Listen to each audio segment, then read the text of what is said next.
Good afternoon. Hope everybody's having a good day. I'm going to pick up from where we left off on our book, As You Trot. And remember, she was just getting a message from Mr. Hoppy about how to keep Alfie to make him grow bigger and bigger. So here we go, right here. So there's the note coming down off the balcony. It says, in a couple of minutes, Mr. Hoppy was back on the balcony with a sheet of paper in his hand. I'm going to lower it to you on a bit of string, he said, or it might blow away. Here it comes. Mrs. Silver caught the paper and held it up in front of her. This is what she said. She read. That's all a little bit looks funny. Essio trot, tag reb reg beg emgok no. Essio trot. Warg poo, foog poo, tush poo, gnook poo, wool poo, loose poo, airog, ilzog, floops, plug. Tup no taff, essio trot, tuff no tap, tag no, elf no, doof. What does it mean? She asked. Is it another language? It's tortoise language, Mr. Hoppy said. Tortoises are very backwards creatures. Therefore, they can only understand words that are written backwards. That's obvious, isn't it? Well, I suppose so, Mrs. Silver said, bewildered. Essio trot is simply tortoise spelled backwards. So if you look at it, you can see Tortioise, tortoise. So that's what Essio trot means. So it is, Mrs. Silver said. The other words are spelled backwards too, Mr. Hoppy said. If you turn them around into human language, they simply say, and this is what it really said on the paper. Tortoise, tortoise, get bigger, bigger. Come on, tortoise. Grow up, puff up, shoot up, spring up, blow up, swell up, gorge, guzzle, stuff, gulp, put on fat, tortoise, put on fat, get on, gobble food. Mrs. Silver examined the magic words on the paper a little more closely. I guess you're right, she said. How clever, but there's an awful lot of poos in it. Are they something special? Poo is a very strong word in any language, Mr. Hoppy said, especially with tortoises. Now, what you have to do, Mrs. Silver, is hold Alfie up to your face and whisper these words to him 3 times a day, morning, noon, and night. Let me hear you practice them. So very slowly and stumbling a little over the strange words, Mrs. Silver read the whole message out loud in a tortoise language. Here she is practicing reading. Not bad, Mr. Hoppy said, but try to get a little more expression into it when you say it to Alfie. If you do it properly, I'll bet you anything he will be as big in a few months' time and twice as big as he is now.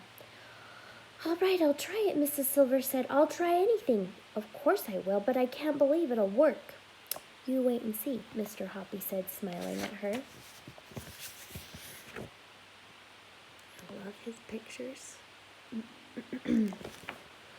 Back in his flat, Mr. Hoppy was simply quivering all over with excitement. Your slave for life, he kept repeating to himself. What bliss. But there's a lot of work to be done before that would happen.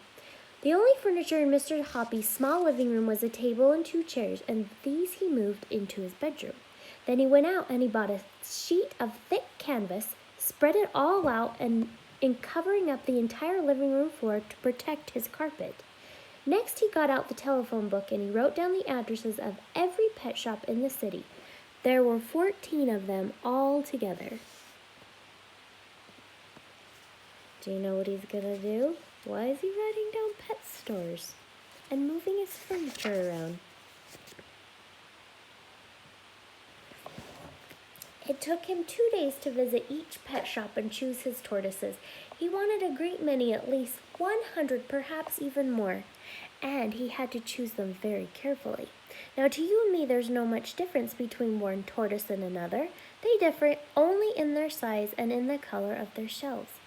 Alfie had a darkish shell, so Mr. Hoppy chose only the darker-shelled tortoises for his great collection. Size, of course, was everything. Mr. Hoppy chose all sorts of different sizes, some weighing only slightly more than Alfie's 13 ounces, others a great deal more, but he didn't want any that weighed less. Feed them cabbage leaves," the pet shop owner said. "That's all they'll need, and a little bowl of water." I love this picture.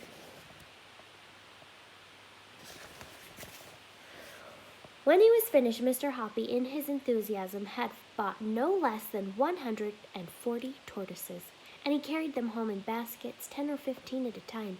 He had to take a lot of trips, and he was quite exhausted at the end of it all. But it was worth it. Boy, was it worth it. And what an amazing sight his living room was when they were all in there together. The floor was swarming with tortoises of different size, some walking slowly about and exploring, some munching cabbage's leaves, others drinking water from a big shallow dish. They made just the faintest rustling sound as they moved across the canvas sheet, but that was all. Mr. Hoppy had to pick his way very carefully on his tippy toes between this moving sea of brown shells whenever he had to walk across the room. But enough of that. He must get on with the job. Now, before he retired, Mr. Hoppy had been a mechanic in a bus garage. And now he went back to his old place of work and asked his mates if he may use his old bench for an hour or two. What he had to do now was to make something that would reach down from his own balcony to Mrs. Silver's balcony and pick up a tortoise. This was not difficult for a mechanic like Mr. Hoppy. First, he made 2 metal claws or fingers, then he attached it to the end of a long metal tube. You can see, there's the fingers, right there. There's the claw. He ran 2 stiff wires down inside the tube and connected them to 2 metal claws in such a way that when you pulled the wires, the claws closed, and when you pushed them, the claws opened. The wires were joined to a handle at the other end of the tube. It was all very simple. Mr. Hoppy was ready to begin.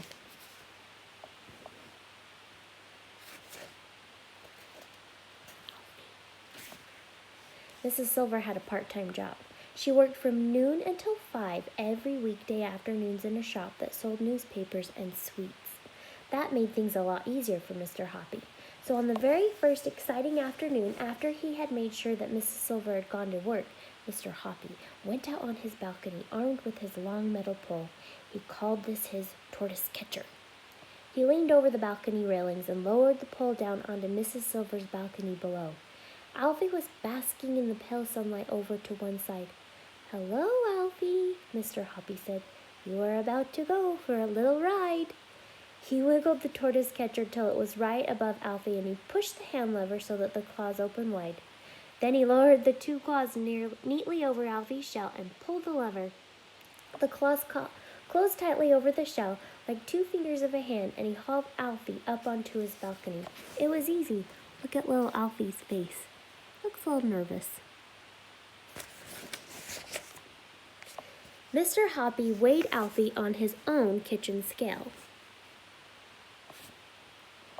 just to make sure that Mrs. Silver's figures of 13 ounces was correct. It was. Now, holding Alfie in one hand, he picked his way carefully through his huge collection of tortoises to find one that first of all had the same color shell as Alfie's, and secondly weighed exactly 2 ounces more. 2 ounces is not much. It is less than a smallish hen's egg weighs, but you see, the important thing is Mr. Hoppy's plan was to make sure that the new tortoise was getting bigger than Alfie a little bit at a time. The difference had to be so small that Mrs. Silver would never notice it.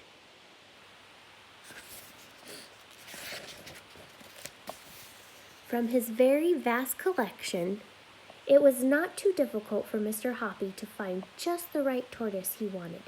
He wanted one that weighed 15 ounces exactly on his kitchen scales, no more and no less.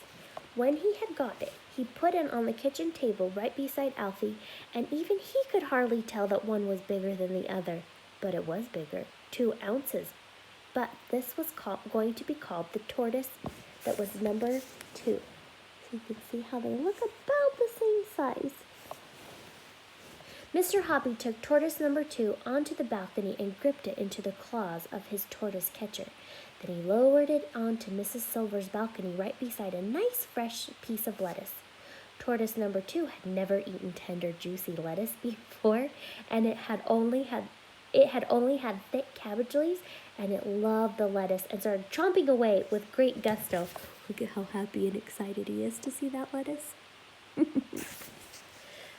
There followed a rather nervous 2 hours wait for Mrs. Silver to return home from work.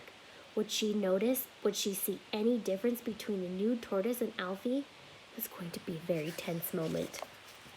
Out onto her balcony swept Mrs. Silver. "Oh, Alfie, my darling," she said.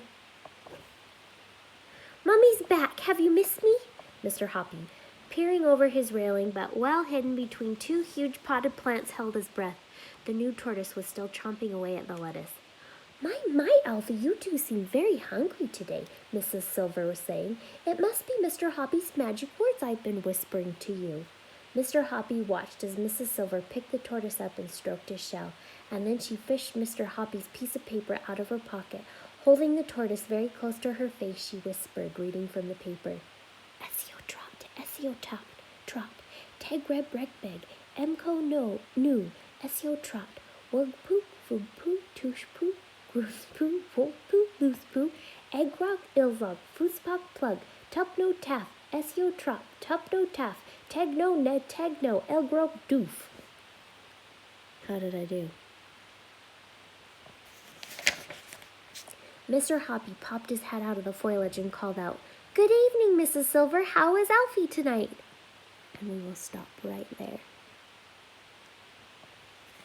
All right, have a lovely day, and we'll finish probably the rest of it tomorrow. And go outside because the sun is shining, and do something fun outside. Get some sidewalk chalk and write happy messages all over the sidewalk for people who are walking by, walking their dogs. Okay, love you guys. Bye-bye.